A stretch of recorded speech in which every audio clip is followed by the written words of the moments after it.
যেতে হবে, কবরের জন্য সাজানা গ্রহণ করতে হবে। আল্লাহ রাব্বুল আলামিন বলেছেন, হে পৃথিবীর মানুষ, তোমরা মুসলমান হয়েছো ভালো কথা, কিন্তু মুসলমান হওয়ার পরে খাঁটি মুসলমান হয়ে কবরে আসো। মুসলমান হওয়ার পরে খাঁটি মুসলমান হয়ে কবরে আসো। আল্লাহ তাআলা বলেছেন, বিসমিল্লাহির রহমানির রহিম, ইয়া আইয়ুহাল্লাযীনা আমানু তাকুল্লাহা হাক্কা তুকাতিহি ওয়া তামুতুন্না ইল্লা ওয়া আনতুম মুসলিমুন। আল্লাহ রাব্বুল আলামিন বলেন, হে পৃথিবীর মানুষেরা, হে আমার বান্দারা শোনো, তোমরা আমি আল্লাহকে ভয় করো, আমি আল্লাহকে ভয় করো, আমি আল্লাহকে ভয় করো, তোমরা আমি আল্লাহকে ভয় করো, আমি আল্লাহকে তোমরা ভয় করার মতন ভয় করো। আল্লাহকে ভয় করতে হবে। কাকে ভয় করতে হবে? আল্লাহকে ভয় করতে হবে। আল্লাহকে ভয় করার মতন ভয় করতে হবে। কিন্তু আমরা আল্লাহকে ভয় না করিয়া আমরা মানুষকে ভয় পাই, জিনকে ভয় পাই, বড় লোক লাঠিওয়ালা মানুষকে ভয় পাই। ঠিক না দিদি? যদি রাত 12টার সময় কোনো মানুষ একা যায়, বলবে বাবারে জিনে ধরবে, একা যাইস না। কোনো মানুষ যদি কবরের পাশে যায়, বলবে বাবারে কবরের পাশ দিয়ে যাস না, তোকে জিনে ধরবে, ভূতে ধরবে, প্রেত ধরবে। ভূতকে ভয় পায়, জিনকে ভয় পায়, কিন্তু আল্লাহরে কোনো মানুষ ভয় পায় না। ঠিক না? যদি আল্লাহকে ভয় পায় তো অবশ্যই সে নামাজ পড়তো। আল্লাহকে যদি ভয় পায় তো অবশ্যই সে রোজা রাখতো না। আল্লাহকে ভয় করলে অবশ্যই সে হারাম খাইতো না। আল্লাহকে ভয় করলে একজন আরেকজন হককে নষ্ট করতো না। আল্লাহকে ভয় করলে একজন আরেকজন চুগলি করতো না। আল্লাহকে ভয় করলে ওই বান্দারা হারাম খাইতো না। আল্লাহকে ভয় করলে ওই বান্দারা মানুষকে গালি গালাজ করতো না। ঠিক আছে? আমরা মানুষকে ভয় পাই। লাঠিওয়ালা এক ব্যক্তি, লাঠিওয়ালা মানুষ, তারে ভয় পায়, তারে ভয় পাইয়া বাবা যদি তার কথা না উনি আমার পিঠেও দিব, সৈন্যবাহিনী লাগে আমরা সাহায্য করবো।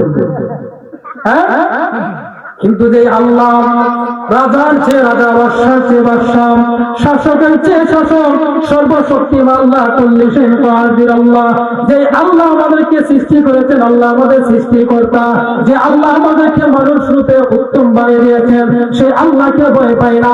ভয় পায় মানুষ লাঠিওয়ালাকে, ভয় পায় মানুষ জিনকে, ভয় পায় মানুষ প্রেরককে, ভয় পায় মানুষ শক্তিওয়ালা মানুষকে।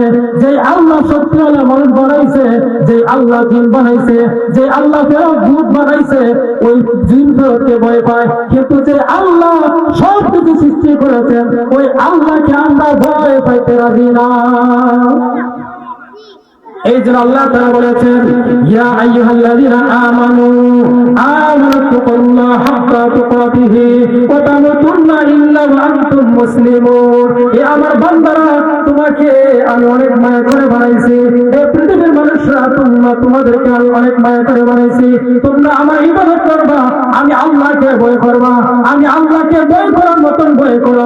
যদি তোমরা আমি আল্লাহকে ভয় করার মতন ভয় করতে পারো, জেনে রাখো, শুনে রাখো বান্দা, তোমার জন্য আমি আল্লাহ রাব্বুল আলামিন জান্নাতকে রেডি রেখে দিয়েছি। আল্লাহকে ভয় করলে আমাদের পুরস্কার হতে হবে জান্নাত। আমাদের পুরস্কার কি হবে? জান্নাত হবে। এই যে আল্লাহ তাআলা বলেছেন, তোমরা মুসলমান হয়েছো, মুসলমানের মতন মুসলমান হয়ে কবরে আসো, মুসলমানের মতন মুসলমান হয়ে কবরে আসো। আচ্ছা বলেন তো, আমরা কি মুসলমান না? আমরা যারা মুসলমান না, কিন্তু তারপর আল্লাহ কেন বলেছেন মুসলমানের মতন মুসলমান হয়ে চলে আসো, মুসলমানের মতন মুসলমান হয়ে কবরে আসো? এটার মধ্যে রহস্য রয়েছে। রহস্য হচ্ছে আমার আল্লাহ বলেন, মুসলমান হয়েছে, নাম হয়েছে তোমার মুসলমান, তুমি মুসলমান ঘরে মুসলমান, মুসলমানের ঘরে মুসলমান, তুমি জন্মগত মুসলমান, এটা তুমি মুসলমান হয়ে গেছো। মুসলমান হওয়া মানে তোমার কাজ শেষ নয়, তোমার কাজ এখন শুরু হয়ে গেছে। মুসলমান তো আমরা হয়ে গেছি, আমরা জন্মগতভাবে মুসলমান, কিন্তু মুসলমান হওয়ার পর আমরা কাজ শেষ নয়, মুসলমানের মতন মুসলমান হয়ে কবরে যেতে হবে। আল্লাহকে যদি জিজ্ঞাসা করি, ও রব্বুল আলামিন, আমরা তো মুসলমান, আমরা জন্মগতভাবে মুসলমান, কিন্তু আপনি বলেছেন আমরা আবার মুসলমান হয়ে, খাঁটি মুসলমান হয়ে কবরে যাওয়ার জন্য। আমরা আল্লাহ বলেন, দয়ার আল্লাহ বলেন, তোমরা মুসলমান হয়েছো ঠিক কথা, মুসলমান হওয়ার পরে তোমার কাজ শেষ নয় বান্দা, তোমার কাজ শুরু। মুসলমান হয়েছো, 5 ওয়াক্ত নামাজ পড়তে হবে, মুসলমান হয়েছো, তুমি রোজা রাখতে হবে, মুসলমান হয়েছ, তোমার হজ যদি ফরজ হয় হজ করতে হবে, তুমি মুসলমান হয়েছ, তোমার যদি যাকাত ফরজ হয় তুমি যাকাত আদায় করতে হবে, মুসলমান হয়েছ, নবীর সুন্নতকে আঁকড়ে ধরতে হবে, মুসলমান হয়েছ, তুমি আল্লাহর বিধানগুলো আমল করতে হবে, মুসলমান হয়েছ, তুমি দিনকে পরিপূর্ণ আদায় করতে হবে, মুসলমান হয়েছ, কবরের সম্পর্কে তোমার জ্ঞান থাকতে হবে, মুসলমান হয়েছ, তোমার কোরআন সম্পর্কে তোমার জ্ঞান থাকতে হবে, মুসলমান হয়েছ, কোরআন হাদিস সম্পর্কে তোমার জ্ঞান থাকতে হবে, মুসলমান হয়েছ, মানুষের হককে নষ্ট করতে পারবে না, মুসলমান হয়েছ, হালাল হারাম চিন্তা করে চলতে হবে, এইগুলো আহকামগুলো চিন্তা করে চলিয়া যখন তুমি মুসলমান হয়ে কবরে আসবা, আমার আল্লাহ তাআলা বলেছেন তখন তুমি খাঁটি মুসলমান হয়ে কবরে আসিলা। তাহলে আমরা কি মুসলমান হইলে শেষ না শুরু? মুসলমান হইলে আমাদের কাজ শেষ না, আমাদের কাজ শুরু। মুসলমান হওয়ার পরে পাঁচ ওয়াক্ত নামাজ দরকার আছে না নাই? মুসলমান হওয়ার পরে রোজা রাখার দরকার আছে না নাই? এই মাস পরে হচ্ছে শাবান মাস, শাবান মাস পরে হচ্ছে রমজান, রমজানে আমরা রোজা রাখতাম না, লুকে লুকে খাইতাম। কি বলেন?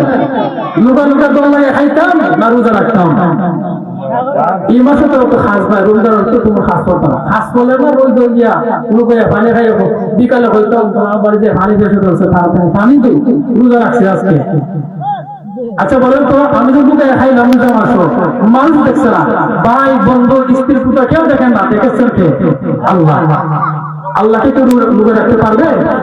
আল্লাহ আসমান জমিন লৌহ কলম পৃথিবীর যা কিছু আছে মাটির নিচে পর্যন্ত প্রত্যেকটা জায়গা আল্লাহ দেখেন নিয়ে দেখেন না?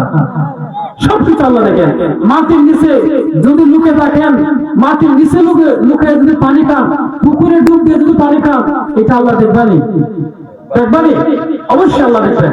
এই জন্য আল্লাহ থেকে কেউই রেহাই পাবে না এবং আল্লাহ থেকে কোনো কিছু লুকে রাখা যাবে না।